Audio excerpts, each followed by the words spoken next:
You've tried NMN. You've tried NR. You track your NAD+ levels. You fast for metabolic flexibility.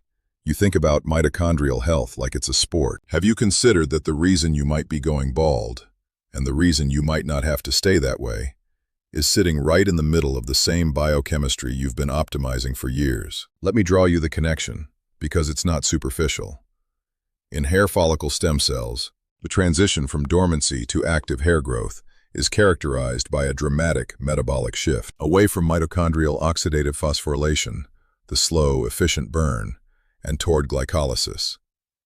The key biochemical marker of this shift is an elevated NAD+ to NADH ratio. When lactate dehydrogenase is active, converting pyruvate to lactate, it regenerates NAD+ from NADH. The ratio rises, and stem cells use that ratio as a signal to activate. Now, you know that NAD+ is also critical for sirtuin activity, for DNA repair, for mitochondrial biogenesis. The longevity community has been trying to raise NAD+ systemically for exactly these reasons. PP405 achieves a targeted spike in that ratio, locally, inside follicle stem cells, through a completely different mechanism, MPC inhibition. Different tool, overlapping biochemical language. The deeper principle here is one that the cutting edge of regenerative biology is increasingly focused on: metabolic reprogramming of stem cells. We now know that stem cells in many tissues, hair follicles,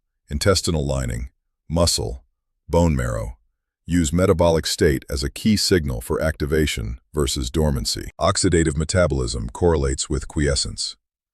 Glycolytic metabolism correlates with activation and proliferation. This is not accidental. It is a fundamental feature of how multicellular organisms regulate tissue renewal. Your cells are reading your metabolic state like a newspaper, and they're making decisions based on it. What PP405 does to hair follicles is a precise, targeted example of what the broader field of metabolic medicine is trying to do across multiple tissue types. Shift the metabolic state, reawaken the stem cell, restore function. That is biohacking at the cellular level, not with supplements, with a molecularly designed MPC inhibitor that is 1,301 times more effective at penetrating skin than blood. So does it actually work? Yes, in the early data. Here's what we have. Phase 1. After 7 days of application, statistically significant stem cell activation, confirmed via Ki-67 marker. No drug detected in blood. Clean systemic profile. Phase 2A. 78 adults with androgenetic alopecia. 31% of men with advanced hair loss achieved more than 20% hair density increase at 8 weeks. Placebo, 0. New terminal hair in previously bald areas.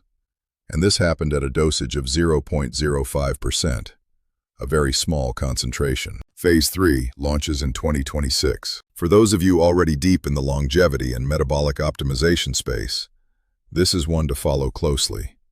The science is real. The mechanism is coherent.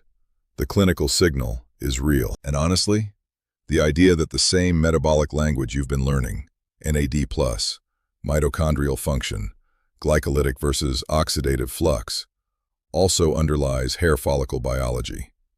That shouldn't be surprising. Biology reuses its toolkit. We just haven't had a tool precise enough to exploit it.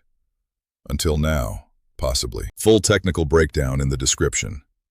Phase 3 updates when they drop. Follow to stay informed.